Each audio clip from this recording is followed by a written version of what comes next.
The Varith Compact had been mapping humanity for 63 standard years before the first official contact. That was the part no one in the United Earth Defense Commission liked to talk about afterward, the 63 years. Long before the handshakes and the translation protocols and the carefully staged meetings in neutral orbital space, the Compact's survey vessels had been threading the outer edges of the Sol system like scholars in a library, reading every signal, every emission signature, every trajectory of metal moving through the dark. They had done this with all new civilizations. It was considered thorough. It was considered responsible. They had done it with the Tarvan hegemony, and by the time formal contact was made, the Compact knew everything worth knowing. Fleet counts, propulsion types, reaction times, resource chains. The Tarvan had come to the negotiating table without realizing they were already surrounded by a full tactical model of their own capabilities. The Compact intended to do the same with humanity. The problem, the catastrophic, compounding, eventually humiliating problem, was that they had been counting the wrong ships. Senior intelligence analyst Vorithsem had filed her first report on human military posture in what the humans called 2187. It was a thorough document. 47 pages of observation logs, spectral analysis, gravitational shadow readings from passing vessels, cross-referenced against known human industrial output from intercepted commercial broadcasts. Her conclusion had been measured and precise. Humanity maintains an active defense fleet of approximately 340 to 380 capital-class vessels, supported by an estimated 1,200 to 1,400 lighter escort and patrol units. Industrial capacity suggests a wartime surge capability of roughly 15 to 20% above current numbers within a 24-month build cycle. The Council had found this reassuring. A civilization of humanity's apparent energy and ambition, contained within that modest a defense envelope, was a civilization that understood its limits. Vorithsem had received a commendation. She would spend the next 11 years wishing she hadn't. The error wasn't in her methodology. That was what made it so devastating to the intelligence community when the truth finally surfaced during the Keth incident of 2198. The error was in her assumption, the same assumption every Compact analyst had made, because it was the assumption that held true for every other civilization they had ever catalogued. She had assumed that what humanity showed was what humanity had. It wasn't arrogance on their part that had obscured the picture. It wasn't deception in any traditional sense. It was something far stranger, far more specific to the particular shape of human history. Humanity had spent 300 years before spaceflight fighting wars against itself. Not skirmishes. Not border conflicts. Civilizational wars. Wars that had redrawn continents, collapsed economies, killed hundreds of millions of people across 2 centuries of industrialized violence. And in between those wars and during them and especially after them, the humans had developed a doctrine so deeply embedded in their military culture that it had become almost philosophical. You never show your real numbers. Not to allies. Not to rivals. Not to anyone whose knowledge of your true capability might change their behavior in ways you couldn't predict and control. You showed enough to be credible. You showed enough to be respected. And then, somewhere quiet and logistically inconvenient and thoroughly unremarkable on any standard survey sweep, you kept the rest. The reserve doctrine had emerged formally from the catastrophic opening weeks of what the humans called the Second World War, when the nation-state of France had collapsed not because its military was weak but because its true reserves had been positioned where they couldn't be redeployed in time. The lesson humanity drew from that, and from a dozen subsequent conflicts, was not place your reserves better. The lesson was make sure no one knows where your reserves are or how many there are or even that they exist. Over the following 2 centuries, as human nations slowly unified under the pressure of resource politics and shared existential threats, this doctrine had migrated upward from national militaries into the emerging United Earth Defense Commission. It had been systematized, codified, and then, with characteristic human thoroughness, hidden inside layers of bureaucratic language that made it essentially invisible to outside analysis. The UEDC's public fleet, the one that showed up at diplomatic functions and joint exercises with emerging alien contacts, was real. Those ships were fully crewed, fully armed, and fully capable. They were also, as Vorithsem would eventually calculate in her revised report, approximately 31% of humanity's actual military strength.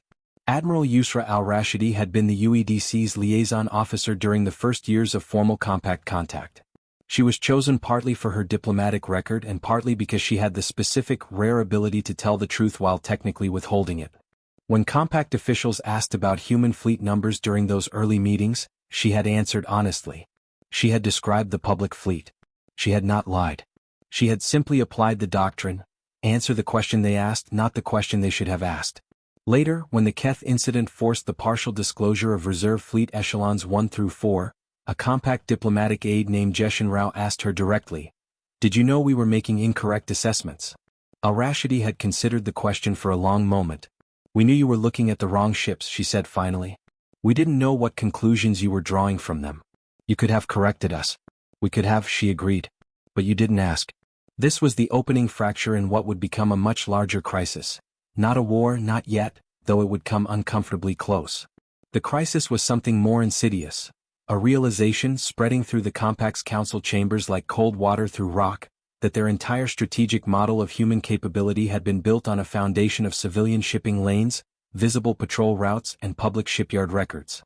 That they had been, in the most fundamental intelligence sense, reading a carefully maintained facade.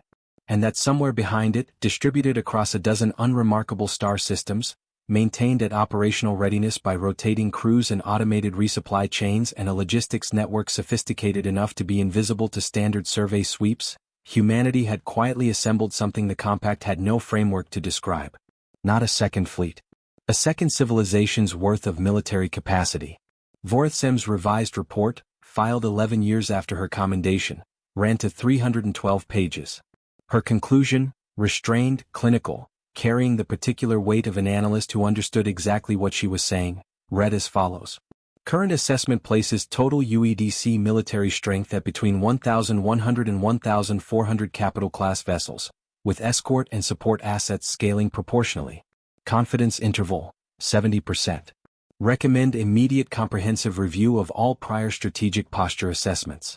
The Compact's existing deterrence calculus should be considered obsolete pending further investigation. The Council had read it in silence. Then the questions had begun. The Vashti Drift wasn't on any standard navigational chart that civilian vessels used. It appeared on UEDC internal routing maps as Logistics Node 14, a designation so aggressively mundane that the handful of compact survey probes that had passed within sensor range had classified it as an automated resupply depot for long-range patrol vessels, the kind of deep spaceway station that every spacefaring civilization operated, unremarkable enough to be logged and forgotten.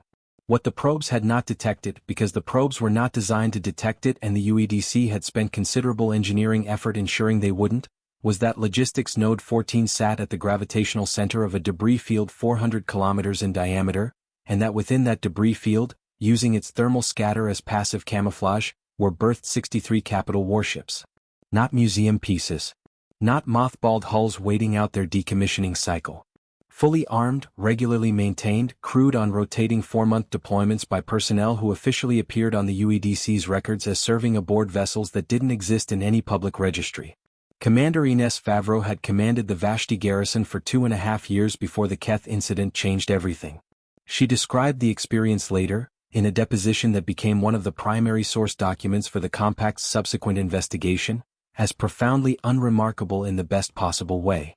The work was maintenance, simulation exercises, crew rotations, supply chain management, the kind of institutional patience that military organizations rarely sustain well, because most military organizations are optimized for visible readiness rather than invisible persistence. The UEDC had solved this problem by making the reserve doctrine a matter of institutional culture rather than institutional policy. Officers assigned to reserve echelon commands were not considered to be serving in a lesser capacity. The rotation was competitive. The training standards were identical to those of the public fleet. The promotion pathways were the same. Humanity had, over the course of 2 centuries, built an entire parallel military establishment and convinced its own people that maintaining it in secret was a matter of professional pride rather than operational inconvenience. The scale of the reserve infrastructure was what had defeated the Compact's intelligence apparatus. Not any single location, any individual node, examined closely enough, would eventually reveal itself. The problem was the distribution. There were, at the time of the Keth incident, 11 reserve echelons operating within UEDC jurisdiction. Each echelon contained between 40 and 80 capital-class vessels, organized into task forces that could be assembled and deployed independently of one another. The echelons were positioned not for concentration, the conventional doctrine of massing force at critical points, but for dispersion and resilience. The logic was architectural. If an adversary could identify and destroy 3 reserve echelons, 8 remained. If they could destroy 6, 5 remained. You could lose more than half your hidden strength and still double the enemy's strategic estimate of what they were facing. This was not a doctrine designed for a specific adversary. It was a doctrine designed against strategic surprise, the lesson drawn not from any single conflict but from the aggregate pattern of every war humanity had ever fought where the opening hours had been catastrophic. The enemy always hits harder than you expected. So keep more than they know about. Logistics engineer 3rd Class Dmitry Okafor had joined the UEDC Reserve Support Division for reasons that had nothing to do with ideology or strategy.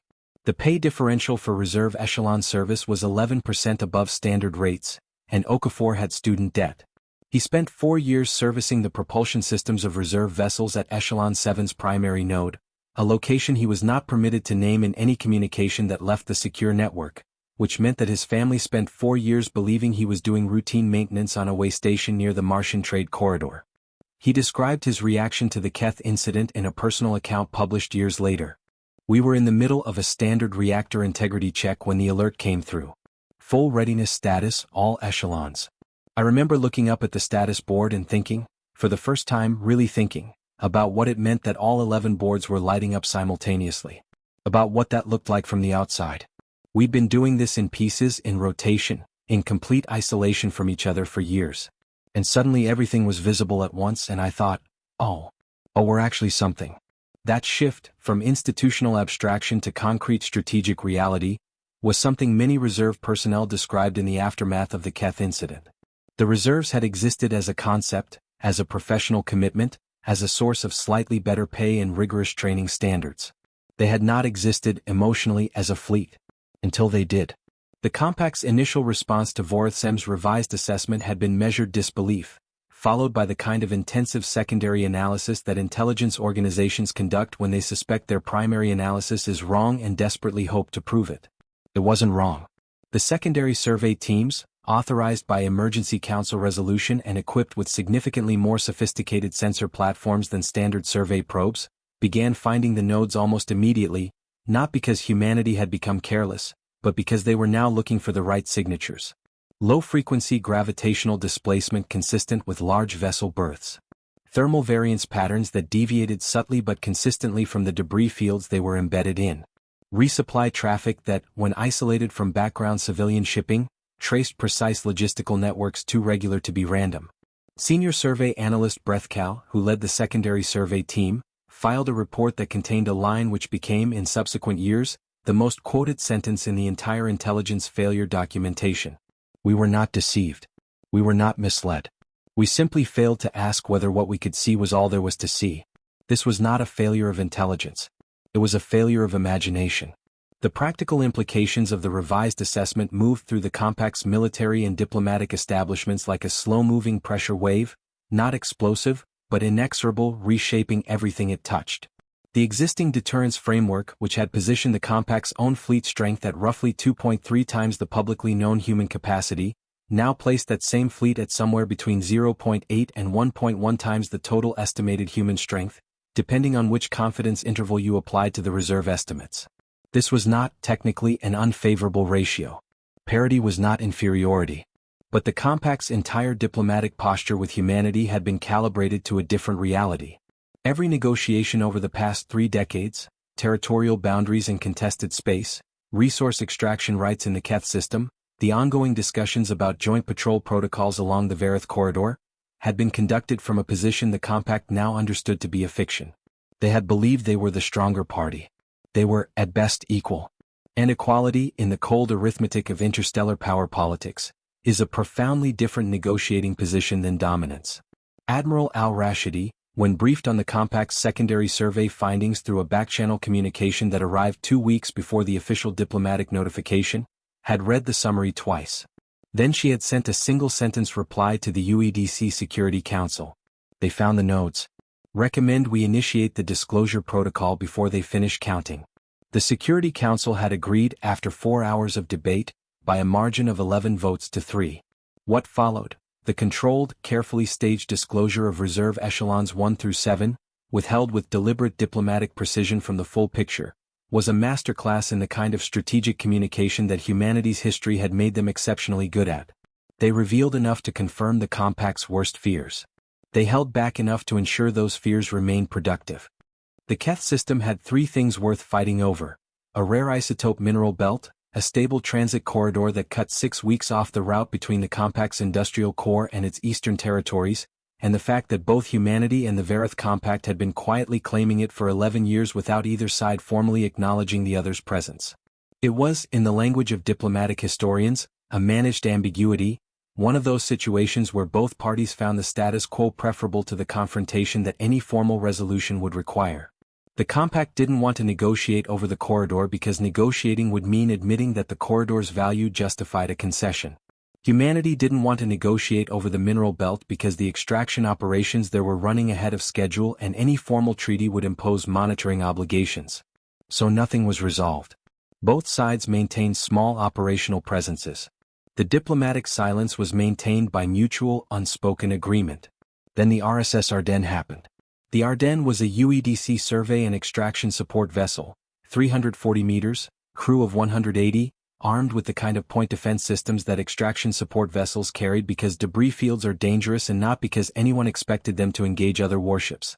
On the 14th of March 2198, the Ardennes was conducting a routine isotope survey in the outer reaches of the Keth mineral belt when it encountered a compact patrol formation, 3 frigates and a destroyer-class escort, executing what their subsequent incident report would describe as a lawful presence assertion in compact claimed space. The Ardennes captain, Commander Tomás Villanueva, had transmitted a standard territorial challenge and continued his survey pattern. The compact patrol had responded by moving to intercept. What happened in the next 4 hours was reconstructed afterward from both sides' sensor logs, communication records, and the testimony of approximately 220 personnel, and it was, by any honest accounting, not a battle. No weapons were fired. No vessels were damaged. No one died. But it was, without question, the closest humanity and the Vareth Compact had come to open armed conflict in 30 years of wary, managed coexistence. And the way it ended was what cracked the strategic picture open. Villanueva had done exactly what UEDC doctrine required. He had held his position, transmitted his credentials, requested compact identification in return, and notified his chain of command that he had contact with what appeared to be a hostile intercept formation. The notification had traveled up the chain with the particular urgency that contact reports carry when the political context is already fragile. Within 90 minutes, the UEDC Regional Command for Outer Systems had authorized the deployment of a response element from the Keth sector's public patrol fleet, 2 cruisers and a frigate, which arrived on scene 3 hours after the initial contact. The compact patrol, now facing a 3 to 4 disadvantage in tonnage, had withdrawn to the far edge of the mineral belt and requested instructions from its own command structure. Those instructions had taken 6 hours to arrive, because the compact's command structure had not expected to need a Keth contingency and was, therefore, composing one in real time. During those 6 hours, with the Ardennes holding position and the 2 cruisers maintaining a watchful distance and the compact patrol doing the kind of careful, professional nothing that experienced military personnel do when their orders haven't arrived yet, the UEDC Security Council had made a decision. Not to escalate. The decision was precisely the opposite. But it was a decision that required showing something. The message that arrived in the Compact's diplomatic communication queue at 0340 station time was flagged at the highest priority and marked for the personal attention of Council Chair Avethsol. It came from Admiral Al-Rashidi in her capacity as UEDC Outer Systems Liaison, and it contained 2 things. The first was a formal request that the Compact Patrol withdraw from the Keth mineral belt pending the establishment of a joint boundary commission, a diplomatic proposal that was reasonable, measured, and almost certainly acceptable. The second was an attachment. The attachment was a sensor log. Specifically, it was a partial sensor log from what the header identified as Reserve Echelon 3, Task Force 7, dated 6 hours earlier, showing 17 warships, cruisers and destroyers fully combat configured, taking up positions at the Keth system's primary transit jump point. They hadn't moved toward the confrontation. They had simply appeared at a distance, in a position that blocked the compact patrol's most direct route home.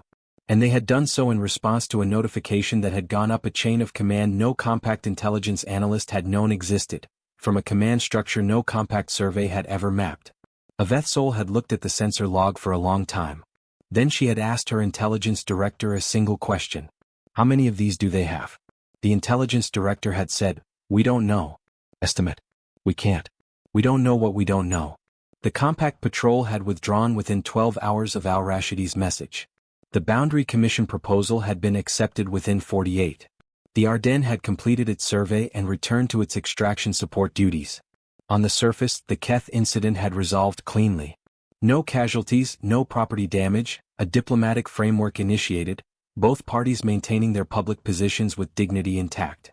Below the surface, the compact's intelligence establishment had entered a state of controlled emergency. Vorithsem, recalled from a research posting to join the emergency assessment team, had accessed the sensor log 3 times before she allowed herself to draw any conclusions. The vessels in the log were real, the spectral signatures were consistent with known UEDC construction patterns, the gravitational displacement matched their estimated mass, the formation geometry was tactically coherent and professionally maintained.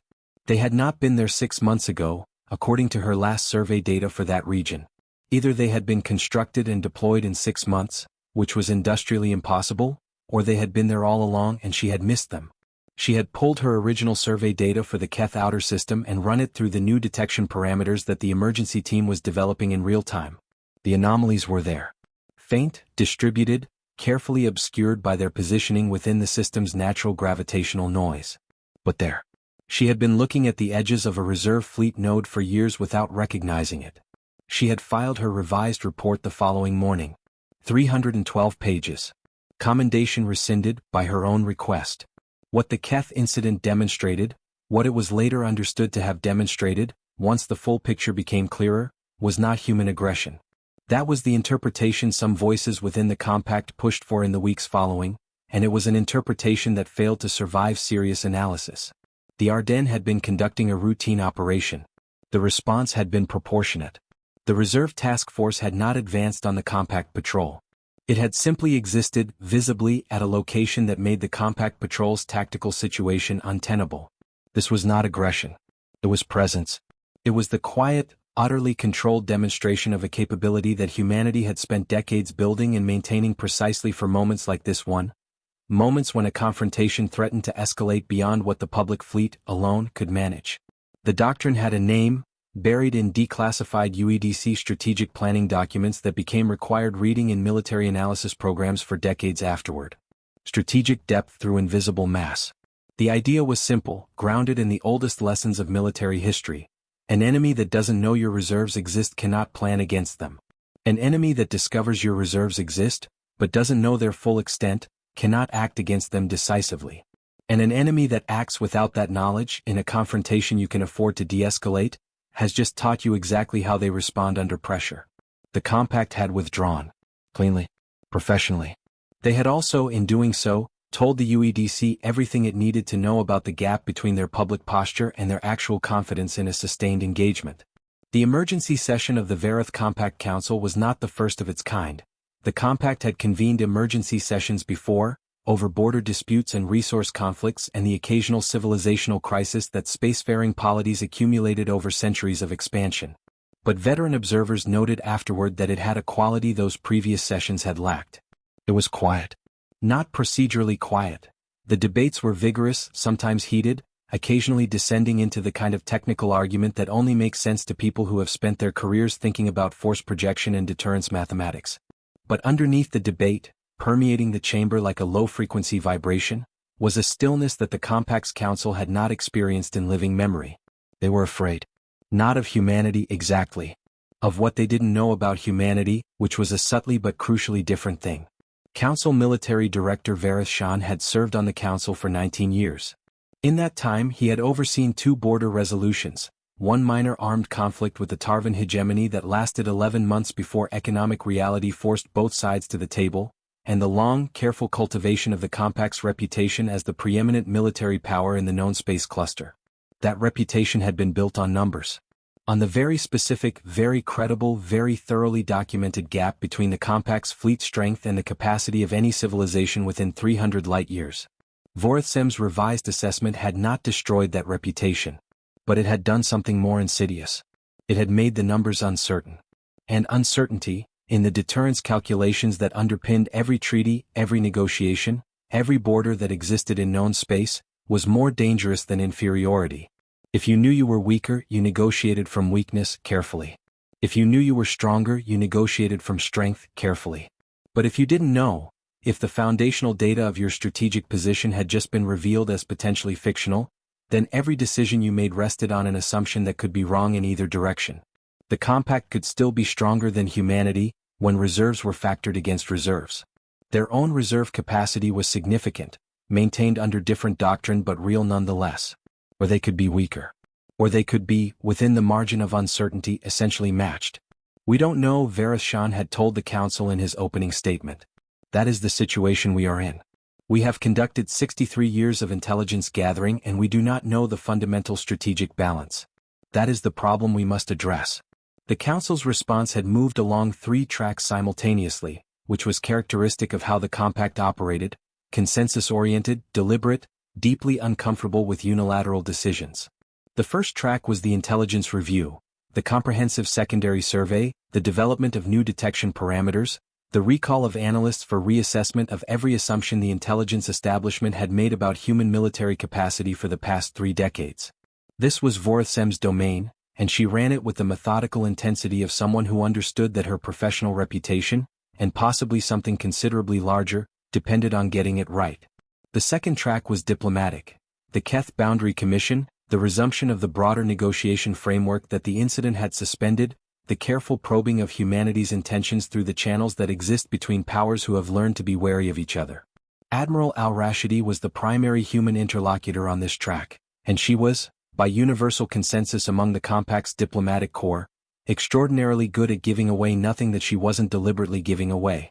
The third track was the one the council discussed only in closed session, with no record maintained and no external advisors present. It was the military response assessment. If we are at parity or below, Vereshchan had framed the question: what are our options and what are the costs of each?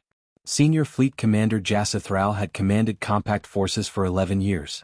She was known for analysis that was precise to the point of being uncomfortable, and she delivered it now in the same register.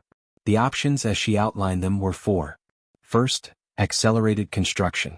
Increase shipyard output to rebuild the capability gap that had apparently never existed in the form the compact had assumed. Cost: significant, time-consuming, economically disruptive, and, most problematically, visible. Humanity would observe the acceleration.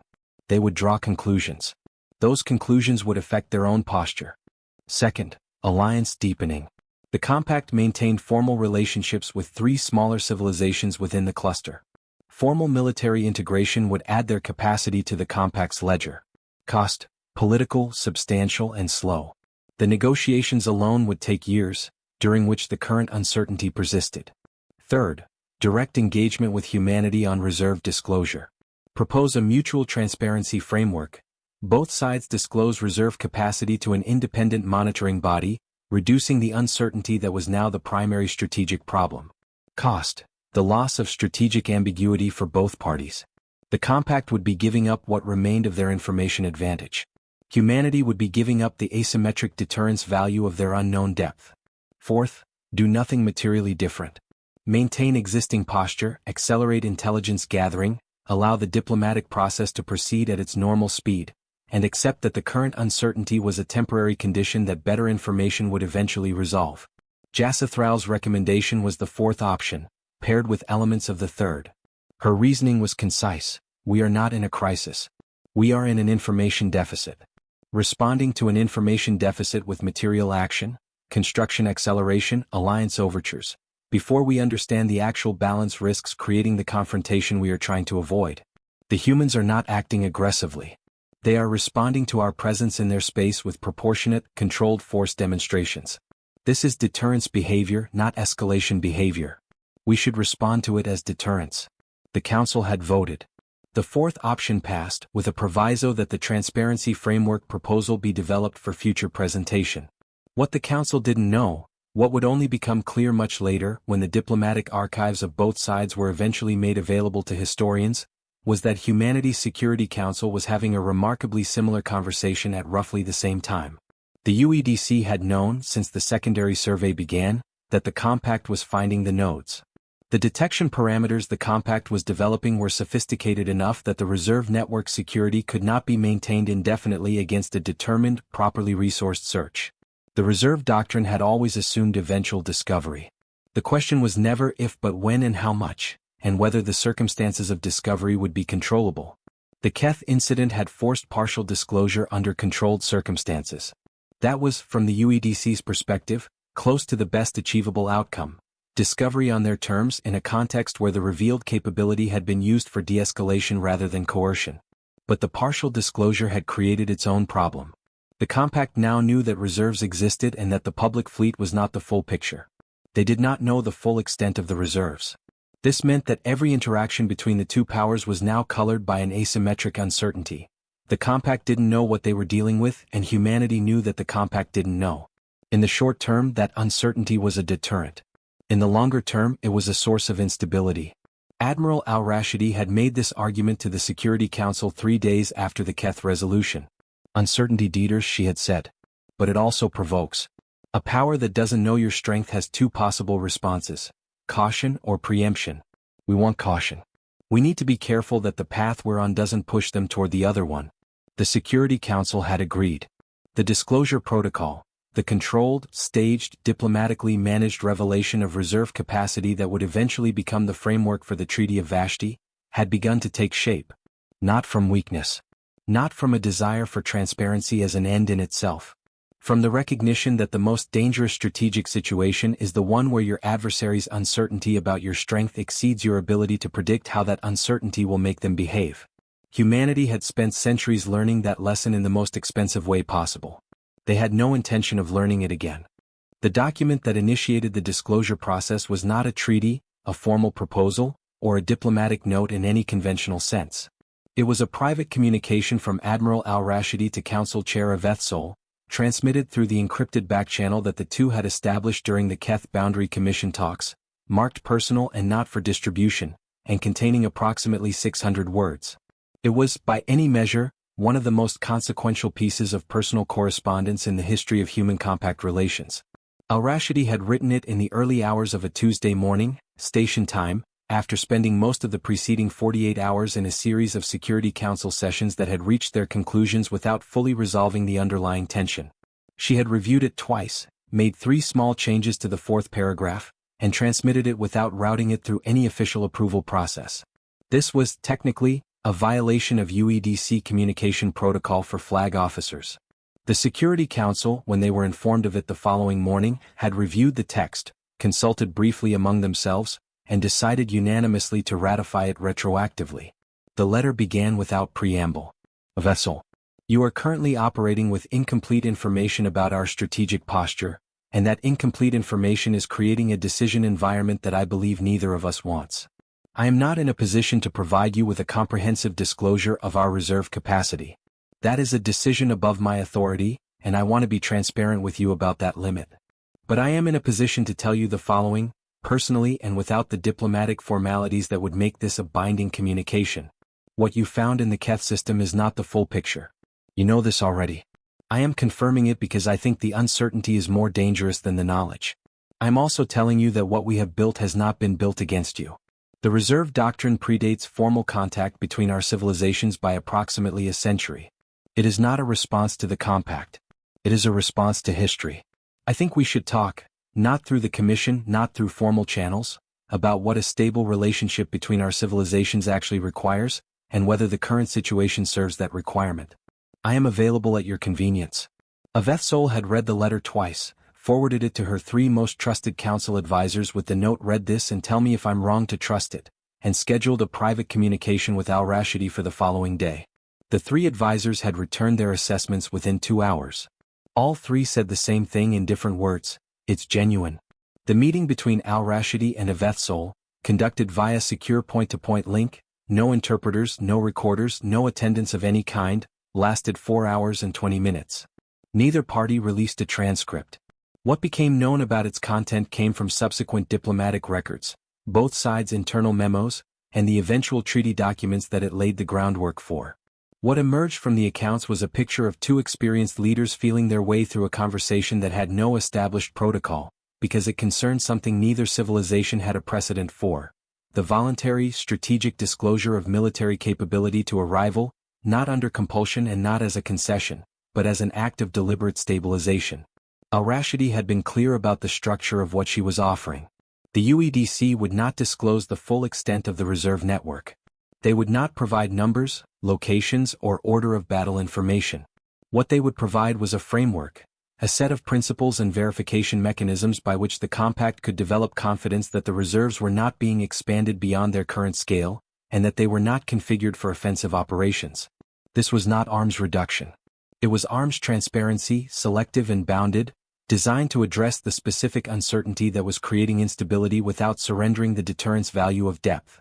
Avethsol had asked the obvious question. Why would we accept a framework where you retain information we don't have access to? Al-Rashidi had answered carefully. Because the alternative is that you spend the next decade trying to find everything we have, and we spend the next decade trying to hide it better, and both of us make decisions under conditions of maximum uncertainty while that process plays out. And one of those decisions, made on bad information on either side, ends the conversation permanently. The framework I'm offering doesn't eliminate uncertainty. It bounds it. It gives you enough information to know that you're not in danger, without giving you enough information to eliminate the uncertainty that makes aggression against us irrational. That's not deception. That's deterrence. And deterrence, when it works, is the thing that keeps both of us making rational decisions.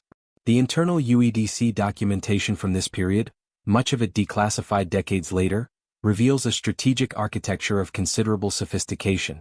The disclosure protocol had been developed not as a response to the Keth incident but as a planned contingency for the moment when the reserve doctrine's existence became undeniable. Versions of it had existed in various forms since the early years of compact contact, updated and refined as the political relationship evolved. The core principle was what UEDC strategic planners called calibrated revelation, the disclosure of enough information to stabilize the other party's decision-making, paired with the retention of enough uncertainty to maintain deterrence. This required knowing, with reasonable precision, what the compact needed to know in order to make rational rather than fear-based decisions. It required understanding the compact's threat calculus, their decision-making thresholds, the specific anxieties that the reserve revelation had triggered. The intelligence apparatus that had spent 63 years being mapped by the compact had spent those same 63 years mapping the compact back, with a degree of focus and intentionality that the compact's analysts had significantly underestimated. Humanity knew, approximately, what would stabilize the compact's council. They knew because they had been planning for this conversation for decades. The verification mechanism that emerged from the Al-Rashidi Avethsol talks was elegant in its simplicity. The UEDC would provide the compact with the sensor parameters necessary to detect reserve fleet nodes, not their locations, but the spectral and gravitational signatures that identified their presence. The compact could then conduct its own surveys, confirm the existence of nodes they already suspected, and develop a lower bound estimate of reserve capacity. The upper bound would remain unknown. The UEDC would not confirm total numbers. But the compact would be able to verify, through their own independent observation, that the nodes they could identify were not surging in activity, not being repositioned toward compact space, not being configured for offensive rather than defensive deployment. In exchange, the compact agreed to a reciprocal arrangement, sharing the parameters necessary for UEDC intelligence to detect the compact's own reserve infrastructure. Both sides thus acquired the ability to verify the other's restraint, without acquiring the ability to fully map the other's strength. It was, several analysts noted at the time, almost elegant.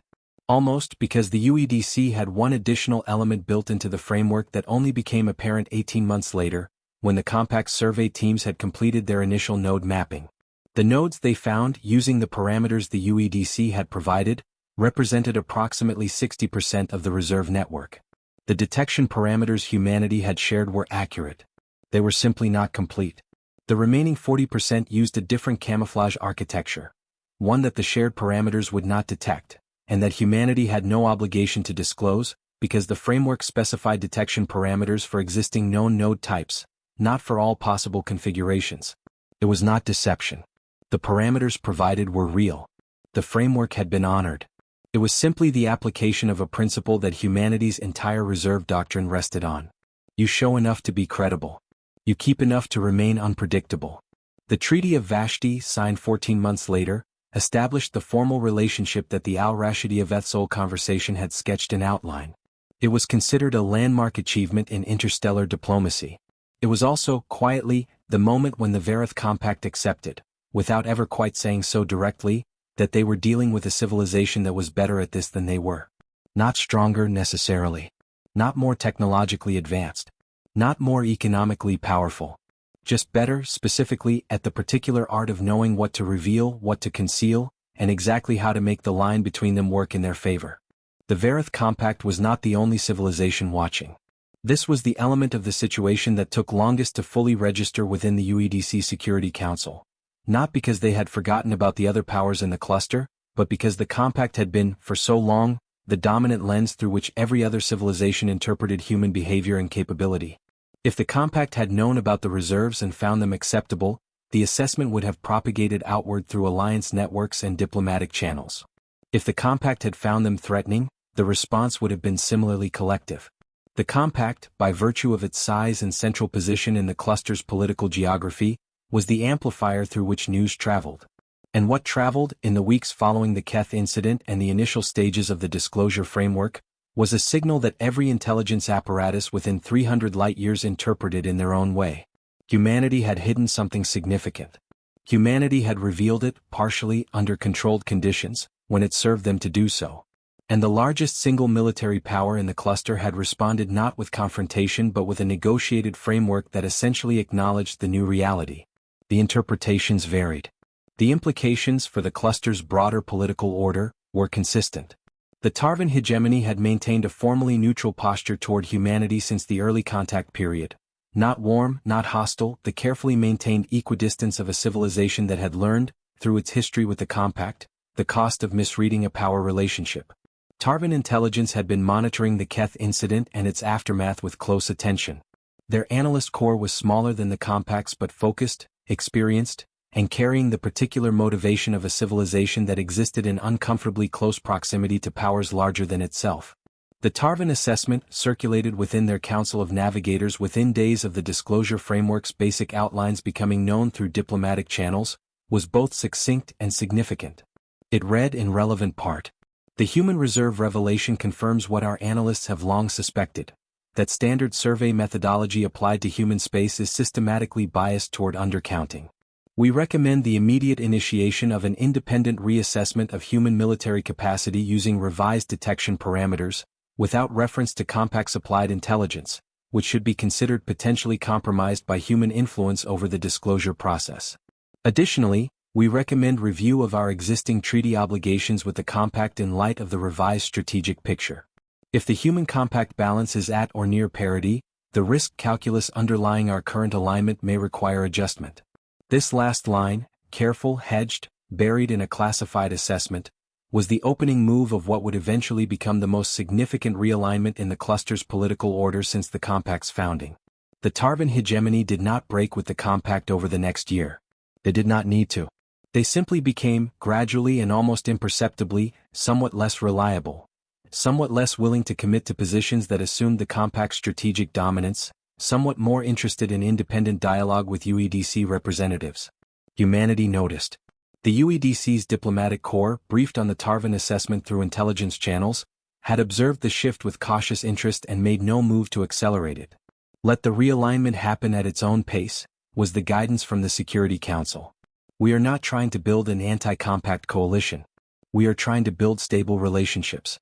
Those are different projects.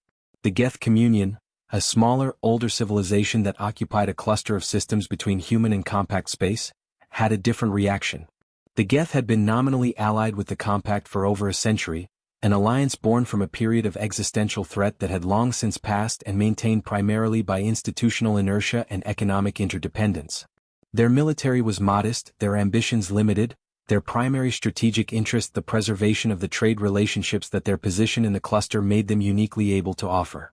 Their reaction to the reserve revelation was not strategic calculation. It was something closer to existential relief. The Geth had spent decades in the uncomfortable position of a small, mid-cluster civilization caught between two powers whose relationship was, at best, a managed tension. If the Compact and humanity were, in fact, at rough strategic parity, if neither could credibly threaten the other without enormous cost, then the space between them became safer for everyone who occupied it. The Geth Council's formal response to the Keth incident had been a bland expression of support for diplomatic resolution. Their private communications, intercepted by both UEDC and Compact intelligence with varying degrees of legality, were considerably warmer. One internal memo, later quoted extensively in diplomatic histories, contained the phrase, "If the humans and the compact are each afraid of the other, neither of them is going to do anything stupid in our direction. We should be grateful for the uncertainty." It was not a noble sentiment. It was, however, an honest one, and it accurately reflected the calculation that small powers make when large powers reveal unexpected depth. For the UEDC, the cluster-wide reverberations of the reserve revelation created both opportunity and obligation. The opportunity was straightforward. The shift in perceived strategic balance opened diplomatic space that had not previously existed. Civilizations that had maintained careful distance from humanity out of deference to the compact's implicit dominance were now recalibrating. Independent approaches, independent relationships, the kind of bilateral diplomacy that the compact's centrality had previously crowded out, all of this was suddenly more possible. The obligation was more complex. If the reserve revelation had created instability, and it had, however, controlled, then humanity bore some responsibility for managing that instability. Not because they had done something wrong. The reserves were legal under every treaty framework the UEDC had signed. The disclosure had been voluntary and carefully managed. The compact's prior assumptions had been their own error to make and their own problem to revise. But the fact that something is not your fault does not eliminate your responsibility to deal with its consequences. This was a principle that Admiral al-Rashidi returned to repeatedly in the Internal Security Council debates of this period. The archives show her making the argument in varying forms across at least a dozen different sessions. "We didn't create this situation. We've existed in this cluster for a century, we've behaved responsibly, we've honored our treaties, and the consequences of the compact's incorrect assumptions are not our moral burden. But we live here. This is our cluster. The instability is real and it is now, and if we don't help manage it, the management vacuum will be filled by something we like less." The Security Council had agreed each time by comfortable margins. The UEDC's diplomatic corps was expanded, its outer system presence strengthened, its engagement with smaller cluster civilizations deepened and formalized. None of this was done as a coalition-building exercise against the compact. All of it had the effect of making humanity more central to the cluster's political order, because the cluster's political order had just lost its organizing assumption, compact dominance, and something had to fill the organizational space. The historians who wrote about this period in subsequent decades were struck by the degree to which the outcome had been, if not predicted, at least prepared for. The UEDC Strategic Planning Archives, declassified 50 years after the Treaty of Vashti, showed a body of work that was remarkable in its scope and its patience. Contingency planning documents dating back to the early contact period described scenarios that tracked closely with what had actually occurred. The reserve discovery, the partial disclosure, the compact's recalibration, the secondary effects on cluster political order. Not because humanity had engineered these outcomes. The documents were contingency plans, not scripts, preparations for possible futures, not blueprints for manufactured ones. But the preparation itself had shaped the response. Because the UEDC had thought carefully about what a stable post-disclosure cluster looked like, they were able to move toward it with intention rather than improvisation when the disclosure happened. This was, one historian noted, the deepest expression of the reserve doctrine's underlying philosophy. The reserves were not just ships. They were time. Time bought through capability that no one else knew about, through deterrence maintained by uncertainty, through the space between what you could do and what any adversary could plan for. That time had been used, over decades of careful work, to build the diplomatic architecture that would make the revelation survivable. The ships were the point. But the time was the strategy. The Treaty of Vashti was signed on a station that humanity had built in the neutral space between the Sol Corridor and the compact's inner territories, at coordinates that had been chosen specifically because they belonged, in every meaningful sense, to no one. The signing ceremony was small by the standards of interstellar diplomacy. 12 UEDC representatives. 14 compact officials. 3 observers from the Tarvan hegemony and 2 from the Geth communion, present at the invitation of both parties. No press. No ceremony beyond the document itself and the formal exchange of authentication codes that made it binding under both parties' legal frameworks. Admiral al-Rashidi signed for humanity. Council Chair Aveth Sol signed for the compact. They had spent, by the count al-Rashidi recorded in her personal log, approximately 46 hours in direct conversation over the preceding 2 years. Not through intermediaries, not in formal session, but in the back-channel communication that had begun with her letter and continued, episodically, through everything that followed. Neither party had planned for that relationship to become the primary architecture of the treaty process. It had emerged because it worked, because two people who had spent their careers managing the specific, grinding difficulty of interstellar power politics had found in each other someone who spoke the same language. "I think we both wanted the same thing," al-Rashidi wrote in her log the night after the signing. "We wanted a stable relationship between our civilizations that didn't require either of us to pretend the other wasn't capable of ending it." That's harder to build than it sounds. The treaty's core provisions were public knowledge within weeks of signing. The verification framework. The mutual detection parameter sharing. The joint commission on the Keth boundary. The economic normalization protocols that removed the informal barriers both sides had maintained as low-level economic friction since the early contact period. The provision that drew the most commentary from analysts from other civilizations' diplomatic corps, from the emerging academic field of interstellar relations theory, was the one that addressed the reserve doctrine directly. It was a single paragraph, brief and precise. Both parties acknowledged that each maintained military assets not fully disclosed in public force accounting. Both parties agreed that this was a legitimate exercise of sovereign security prerogative. Both parties agreed that the verification framework provided sufficient confidence that these undisclosed assets were not positioned or configured for aggressive action. Neither party agreed to disclose the full extent of their undisclosed assets. This was, in the language of arms control theory, a managed asymmetry, a mutual acceptance that both sides held information the other didn't have, paired with a verification mechanism sufficient to prevent that asymmetry from becoming a driver of conflict. It was a framework that had never been formally established between interstellar civilizations before. It became, within a generation, the model for virtually every similar arrangement in the cluster. Vorithsem had retired from the Compact Intelligence Service by the time the treaty was signed. She had spent the years between her revised assessment and her retirement running the comprehensive reanalysis she had requested and overseeing the development of the new detection methodologies that had changed the intelligence establishment's approach to civilizational capability assessment. She had not been punished for the original error.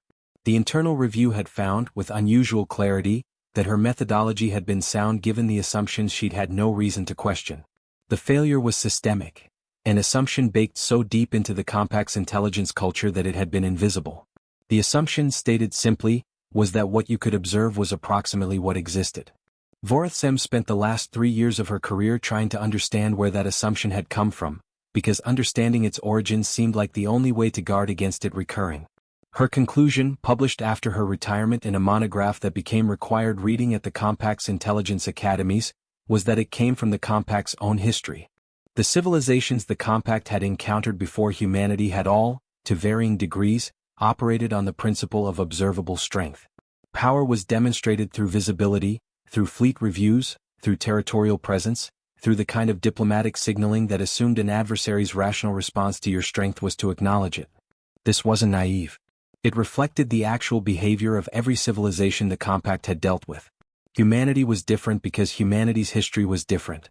A species that had spent millennia fighting other members of itself, on a single planet, in a zero-sum environment where survival sometimes required concealing your capabilities from adversaries who were also your neighbors. That species had developed a relationship with strategic concealment that was fundamentally alien to civilizations whose wars had been interstellar, whose adversaries had always been strangers, whose concept of the opponent had never included someone who lived in the next valley. The reserve doctrine is not a military strategy, Vorithsem wrote. It is a cultural artifact. To understand it, you must understand not the UEDC's fleet planning but humanity's relationship with vulnerability. They hide strength because they have spent a long time being strong in ways that couldn't be shown. That is not a tactic. That is an inheritance. The question that historians return to most consistently in the decades after the treaty was not why the Compact had failed to detect the reserves. The methodology of that failure was well documented and, ultimately, not particularly surprising.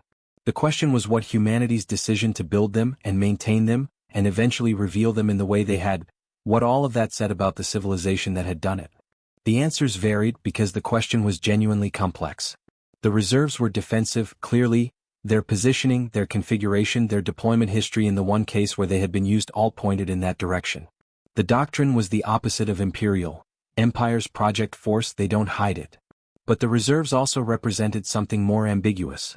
A civilization that had decided, at some foundational level, that the most honest thing it could do with other civilizations was to maintain enough concealed capacity that honesty could never be compelled. Not we will show you everything, which is either naive or a trap. Not we will hide everything, which is paranoid and ultimately unsustainable. We will show you enough to trust us and keep enough that you can't afford not to.